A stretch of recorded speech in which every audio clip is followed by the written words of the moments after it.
Muhammad mulai dicabut nyawa beliau oleh malaikat Israel. Nabi Muhammad mengatakan, mahadha, apa ini wahai Israel?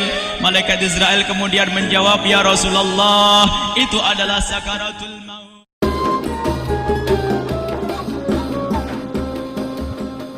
Malaikat Jibril berkata, ya Rasulullah, di depan ada malaikat Israel mau masuk. Kata Rasulullah, boleh masuk, silakan. Kemudian malaikat Israel mengucapkan salam, dan setelah mengucapkan salam, malaikat Israel menawarkan, ya Rasulullah, aku disuruh oleh Allah untuk mencabut nyawamu atau membiarkan engkau. Dalam riwayat, aku disuruh oleh Allah untuk memberikan pilihan kepadamu, al-baqa' fid dunya, tetap di dunia, atau ar-rafiqal a'la, atau dengan Allah. Nabi Muhammad menjawab, ar-rafiqal a'la, dengan Allah. Kemudian setelah itu Nabi Muhammad berdoa agar umatnya selamat. Setelah ada jaminan umatnya selamat, malaikat Israel, sudahlah, cabut nyawaku kalau memang sudah waktuku.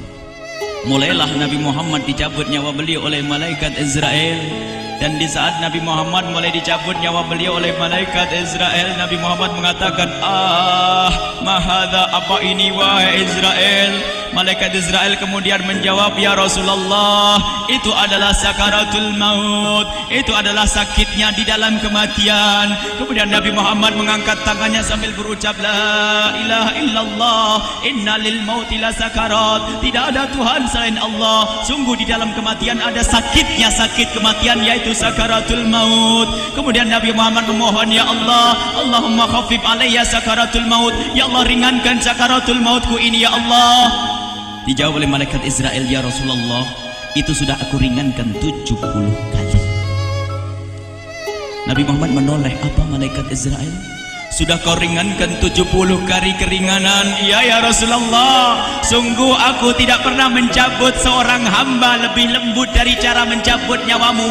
Ini sudah aku ringankan 70 kali. Setelah itu justru Nabi Muhammad menangis, Israel, 70 kali rasanya masih sakit. Iya ya Rasulullah, memang itu sakaratul maut. Lalu bagaimana engkau mencabut Israel? Allah, yang diingat siapa? Umat. Kalau engkau mencabutku dengan ringan seperti ini masih sakit, bagaimana engkau mencabut umatku ya Israel? Dijawab oleh malaikat Israel, umatmu manusia biasa, ya aku cabut ya Rasulullah, begitu saja. Ya sudah, begitu habis. Nabi Muhammad menangis. Tiba-tiba Nabi Muhammad mengangkat tangan dan memohon kepada Allah, Allah, inna lil mauti la sakarat, la ilaha illallah, inna lil mauti la sakarat, sungguh di dalam kematian ada sakaratul maut. Allahumma khaffif ala ummati sakarat maut, ya Allah, ringankan dari umatku sakaratul maut, wa thaqqil alayya, dan bebankan kepadaku.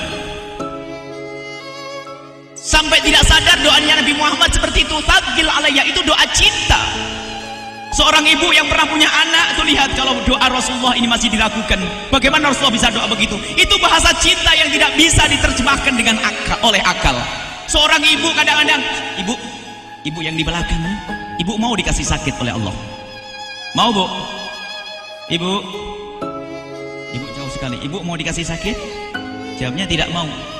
Tapi suatu ketika seorang ibu melihat anaknya sakit, ngomong, sudahlah nak, jangan kamu yang sakit, biar ibu yang sakit. Ada atau tidak? Kenapa ngomong begitu? Itu bahasa cinta itu. Tidak rela kalau anak ini sakit, biar aku saja yang sakit. Itu yang dirasakan Rasulullah. Sakaratul maut begitu sakitnya, membayangkan betapa sakitnya umat Nabi Muhammad di saat dicabut nyawa beliau.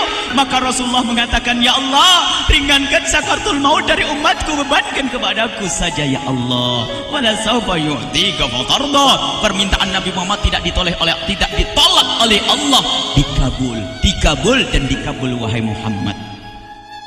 Sallu ala Nabi Muhammad.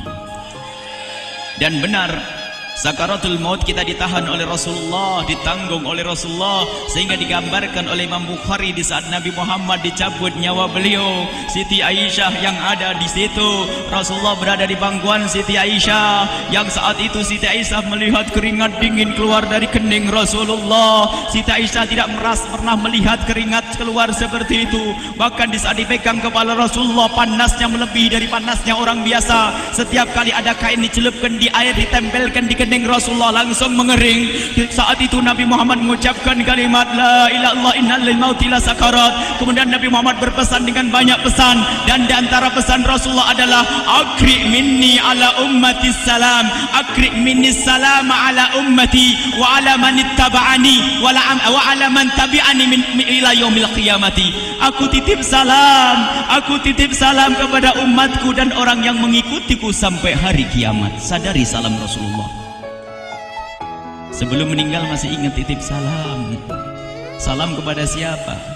Bukan salam kepada siapa-siapa, tapi salam kepada kita.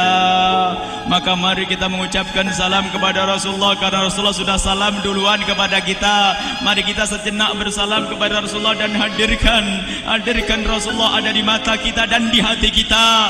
Mari kita bersama-sama mengucapkan salam. Assalamualaikum ya Rasulullah. Assalamualaikum ya Rasulullah. Assalamualaikum ya Habiballah. Assalamualaikum ya Nabi Allah. Rasulullah mengucapkan salam untuk kita. Dan di saat itu Rasulullah keringat dingin keluar, maka oleh Siti Aisyah diusap.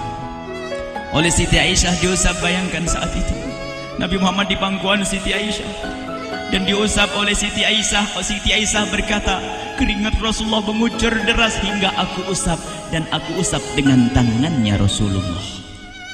Diusap dengan tangannya Rasulullah. Siti Aisyah memegang tangan Rasulullah sendiri yang digunakan untuk mengusap keringat Rasulullah. Sahabat bertanya, Aisyah, kenapa harus dengan tangan Rasulullah tidak dengan tanganmu?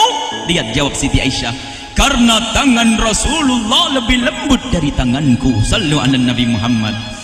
Masih sempat nyanjung itu sahabat Nabi. Dalam keadaan begitu masih menyadari kelembutan tangan Rasulullah, jasad Rasulullah, kemuliaan Rasulullah sallallahu alaihi wasallam.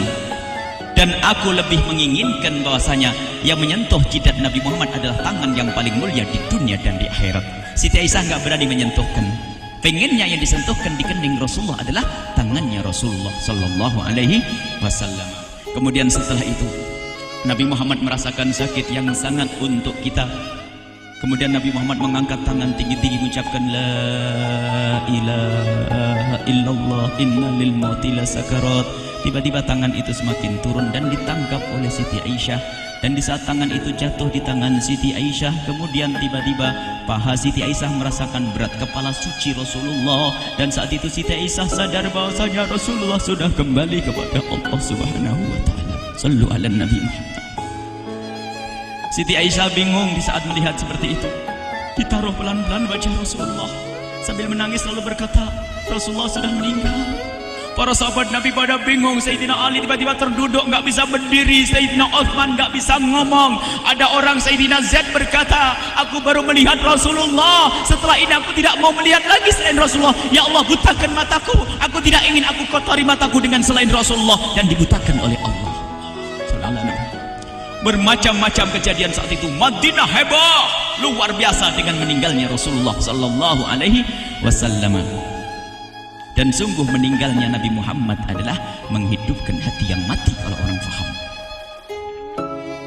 Tiba-tiba Sayyidina Abu Bakar datang. Setelah Sayyidina Umar mengatakan, siapa yang mengatakan Muhammad meninggal akan aku penggal lehernya.